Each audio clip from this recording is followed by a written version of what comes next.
नमस्कार प्रिय विद्यार्थियों, कैसे हो आप सब। आशा करता हूँ आप सभी अच्छे होंगे।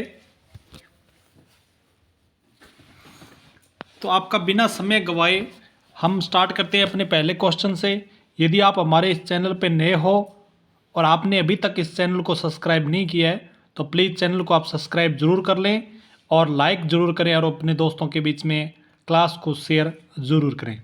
देखो, आज का अपना पहला क्वेश्चन है कि योजना आयोग की स्थापना कब हुई थी। योजना आयोग की स्थापना कब हुई थी? 1950, 1948, 1951 या 1947। तो इस क्वेश्चन का सही जो आंसर है वह आपका रहेगा 1950। तो 1950 में योजना आयोग की स्थापना हुई थी। आपको पता है कि जो देश है वो 1947 में आज़ाद हुआ था, ठीक है, स्वतंत्र हो गया था। और गणतंत्र जो था वह 1950 में हुआ था। अपने जैसे गणतंत्र जो दिवस मनाया जाता है वो 26 जनवरी 1950 को मनाया जाता है, ठीक है, क्योंकि इस दिन हमारे देश का जो संविधान है वह लागू हुआ था। ठीक है, चलते हैं अगले क्वेश्चन की ओर। क्वेश्चन नंबर 2, लकड़ा वाला फॉर्मूला संबंधित है। लकड़ा वाला फॉर्मूला जो है वह किससे संबंधित है? गरीबी रेखा से, साक्षरता दर से, स्वास्थ्य व पोषण से, शिशु मृत्यु दर से। तो इस क्वेश्चन का आपका जो सही आंसर है वह आपका रहेगा गरीबी रेखा। लकड़ा वाला जो फार्मूला है वह गरीबी रेखा से संबंधित है। ठीक है, ठीक है। आज का अगला क्वेश्चन है क्वेश्चन नंबर 3 कि कौन सा उद्देश्य भारतीय नियोजन का नहीं है। ऐसा कौन सा उद्देश्य है जो भारतीय नियोजन का नहीं है? विकास, गरीबी उन्मूलन, आत्मनिर्भरता, संस्कृति में सुधार। तो इस क्वेश्चन का आपका सही आंसर रहेगा संस्कृति में सुधार। ठीक है, इस क्वेश्चन का सही आंसर रहेगा संस्कृति में सुधार। संस्कृति में जो सुधार है वह भारतीय उद्देश्य भारतीय नियोजन का नहीं है। बाकी आपका विकास, गरीबी उन्मूलन, आत्मनिर्भरता ये सब हैं। ठीक है, अगला क्वेश्चन है कि राजस्थान की किस वार्षिक योजना में सार्वजनिक क्षेत्र में परिव्यय की प्रस्तावित राशि सर्वाधिक रही है? 2014-15, 15-16, 13-14 या 12-13 में। तो इस क्वेश्चन का आपका सही आंसर रहेगा क्वेश्चन नंबर 4 और क्वेश्चन नंबर 4 का आपका सही आंसर है 2015-16। 15-16 में राजस्थान की वार्षिक योजना में सार्वजनिक क्षेत्र में परिव्यय की जो प्रस्तावित राशि है वो सर्वाधिक रही है। याद रखना है 15-16।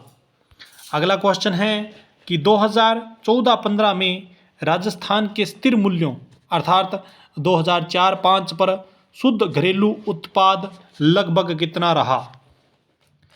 इस क्वेश्चन का आपका सही आंसर क्या रहेगा? Question number 5। तो इस क्वेश्चन का आपका सही आंसर रहेगा 2375 अरब रुपए, 2375 अरब रुपए। ठीक है, अगला क्वेश्चन है कि राज्य का सकल अर्थात शुद्ध घरेलू उत्पाद का आधार वर्ष है। तो कौन सा आधार वर्ष है राज्य का सकल शुद्ध घरेलू? ठीक है, 1999, 2000, 1993-94, 2004-05, 2001-02। ठीक है, तो इस क्वेश्चन का जो सही आंसर है वह आपका क्या है? इस क्वेश्चन को एग्जाम से डिलीट कर दिया गया था। क्यों? क्योंकि जो इसका आधार वर्ष है वो नीचे लिख रखा है मैंने नोट लगा के। ठीक है, राज्य का सकल शुद्ध उत्पादक का आधार वर्ष 11-12 है, लेकिन 2011-12 ऊपर नहीं दिया हुआ है, इसलिए इसको डिलीट कर दिया गया था। अगला क्वेश्चन है कि राजस्थान की 31 मार्च 2014 के अंत में पावर की स्थापित क्षमता लगभग कितनी हो गई थी? ठीक है, तो इस क्वेश्चन का 7 नंबर क्वेश्चन का आपका सही आंसर होगा 14,372 मेगावाट हो गई थी। अगला क्वेश्चन है कि 14वें वित्त आयोग की रिपोर्ट 2015-16 की सिफारिशों के अनुसार केंद्रीय हस्तांतरों में शुद्ध कर राजस्व में राजस्थान का अंश कितना रहा? 6%, 5.85%, 5.5% या 5.6%?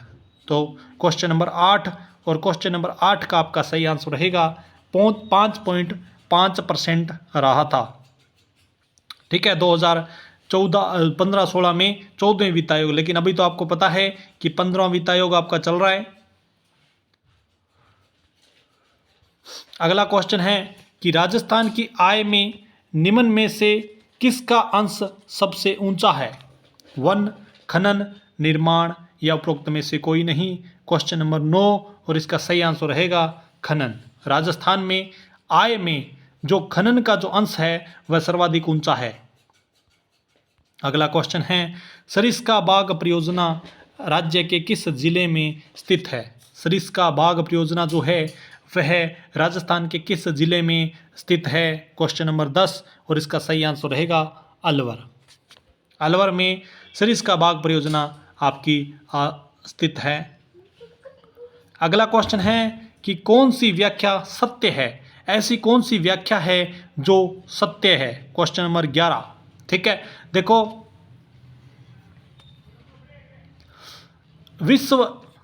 विश्व सकल घरेलू उत्पाद जिसको जीडीपी बोला जाता है में उन्नत अर्थ व्यवस्थाओं का हिस्सा 2011 में 65% से कम होकर 2025 तक 51% होने का अनुमान है। तो ये आपका एकदम सही है। दूसरा है उभरती अर्थव्यवस्थाओं का हिस्सा उसी अवधि के दौरान 35% से बढ़कर लगभग 49% होने का अनुमान है। ये भी आपका सही है। इसका मतलब इसका जो सी ऑप्शन है वह आपका सही रहेगा। दोनों फर्स्ट और सेकंड दोनों ही सत्य है। ठीक है, 11 नंबर क्वेश्चन का ये दोनों ही सत्य है। अगला क्वेश्चन है कि कौन सी व्याख्या सत्य है? ऐसी कौन सी व्याख्या है जो सत्य है? तो आजकल ऐसे क्वेश्चन बहुत ज़्यादा आ रहे हैं हर एक एग्जाम के अंदर। ठीक है, तो इसके अंदर आपको देखना है कि कौन सी व्याख्या है जो सत्य है। देखो, आर्थिक सर्वे 2016 के अनुसार उपभोक्ता कीमत सूचकांक CPI मुद्रास्फीति 2016-17 में 4.5 से 5% अनुमानित है। तो ये आपका सही है, पहला आपका सही है। दूसरा देखते हैं 2015-16 में राजस्व घाटा सकल घरेलू GDP का 5% होगा। तो ये आपका यहाँ पे गलत हो गया। ठीक है, इसका मतलब इसका आपका पहला ऑप्शन ए सही रहेगा, सत्य है पहला, बाकी गलत है। अगला क्वेश्चन है कि कौन सी व्याख्या सत्य है? ऐसी कौन सी व्याख्या है जो सत्य है?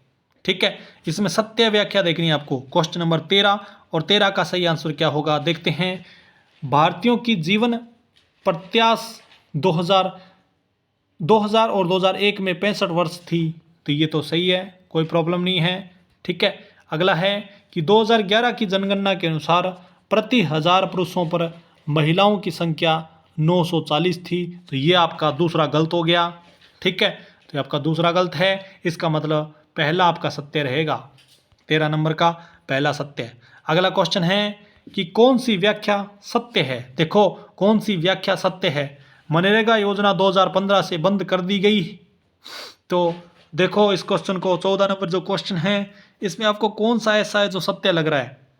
ठीक है, क्वेश्चन नंबर 14, तो मनरेगा योजना 2015 से बंद कर दी गई, तो ये तो गलत है। अभी तक मनरेगा योजना चल रही है और शहरी क्षेत्रों में भी मनरेगा योजना को स्टार्ट कर दिया गया है।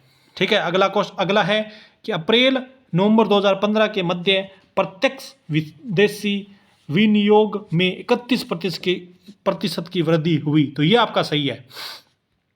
तो पहला गलत, दूसरा सही। तो 14 नंबर जो क्वेश्चन है इसका आपका होगा बी, दूसरा सत्य।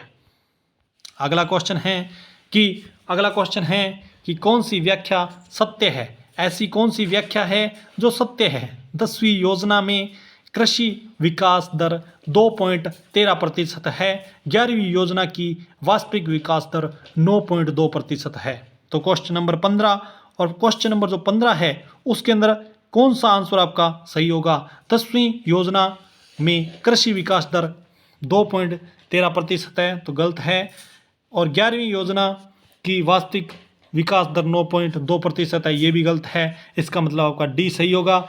दोनों फर्स्ट और सेकंड दोनों ही असत्य हैं। अगला क्वेश्चन है कि आर्थिक सर्वे 2016 की कौन सी व्याख्या सत्य है? ऐसी कौन सी व्याख्या है 2016 की आर्थिक सर्वे के अनुसार जो सत्य है? देखो क्वेश्चन नंबर 16 और क्वेश्चन नंबर जो 16 है इसमें अपने देखते हैं कौन सी व्याख्या सत्य है। ठीक है, देखो पहला है एलपीजी सिलेंडर रियायती दर पर मतलब एलपीजी सिलेंडर की संख्या 12 से घटाकर 6 कर दी गई है। ठीक है, 12 से घटाकर 6 कर दी गई है। 2016-17 चालू खाते का घाटा सकल घरेलू उत्पाद का 1.5% रहेगा। ठीक है, 16 नंबर जो क्वेश्चन है उसका आपका पहला आपका गलत हो गया और दूसरा आपका सही है। सत्य कौन सा है? दूसरा।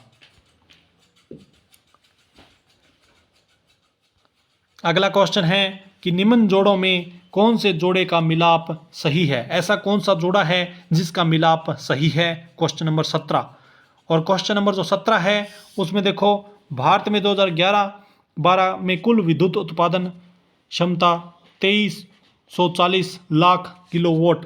ठीक है, तो ये आपका पहला सही है। दूसरा है कि भारत में 2012-13 में विकास दर 8.4%, ये गलत है। भारत में योजनाबद्ध विकास आरंभ हुआ 1951-51 में, ये भी गलत है। मतलब 17 का जो है पहला आपका सत्य है, बाकी आपके गलत हैं। अगला क्वेश्चन है कि कौन से जोड़ों का सही मिलाप है निम्न जोड़ों में से कौन से ऐसे जोड़े हैं जिनका मिलाप सही है? क्वेश्चन नंबर 18 और क्वेश्चन नंबर जो 18 है उसमें आप देखो 11वीं योजना अवधि 2007 से 12, तो ये आपका सही है।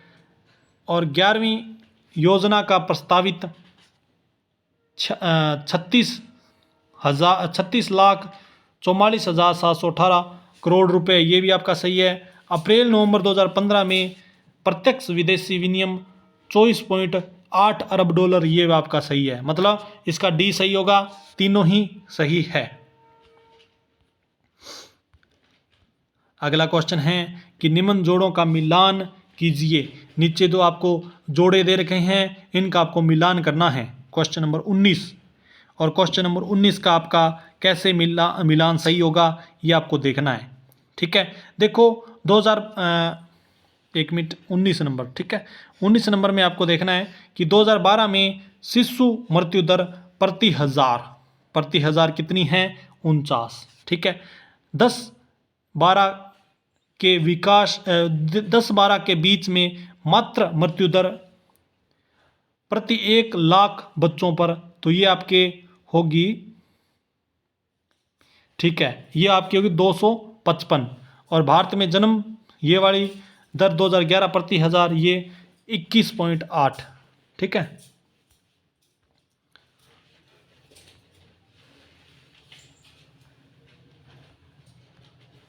तो इसका मतलब जो आपका सही होगा वह आपका बी सही है। ठीक है,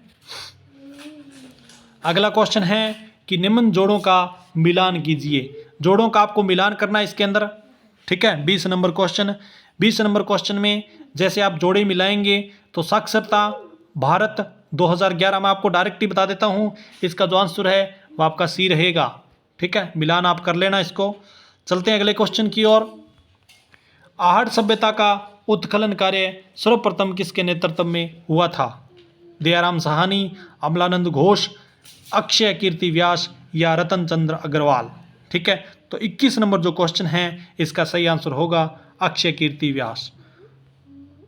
अगला क्वेश्चन है क्वेश्चन नंबर 22, गधिया सिक्के किस राज्य से संबंधित थे?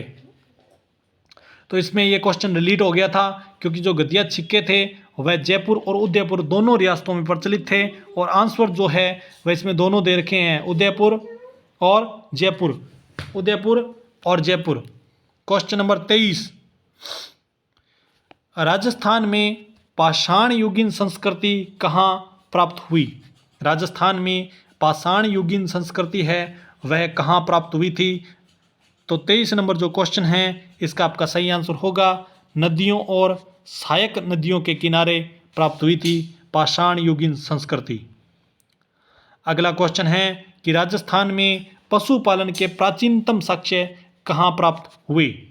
क्वेश्चन नंबर 24, और 24 का आपका जो सही आंसर रहेगा क्वेश्चन नंबर 24, ठीक है। और 24 नंबर क्वेश्चन का आपका जो सही आंसर रहेगा वह आपका रहेगा बागोर, ठीक है। अगला क्वेश्चन है कि मारवाड़ के राठौड़ वंश का संस्थापक कौन था?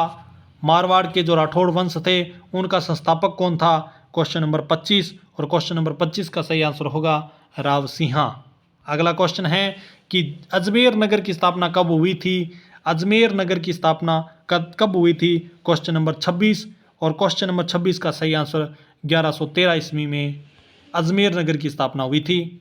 अगला क्वेश्चन है जयगढ़ दुर्ग कहाँ स्थित है? तो सभी को पता है जो जयगढ़ दुर्ग है वह आमेर में स्थित है। अगला और आज का लास्ट क्वेश्चन, मेवाड़ के महाराणा उदय सिंह को बचाकर अपने पुत्र की बलि देने वाली स्वामी भक्त धाय माँ कौन थी? ठीक है, पन्ना धाय, धनी धाय, गौरी धाय या इनमें से कोई नहीं। तो 28 नंबर जो क्वेश्चन है इसका सही आंसर रहेगा पन्ना धाय। आज के लिए बस इतना ही। थैंक यू, धन्यवाद। जय हिंद, जय भारत।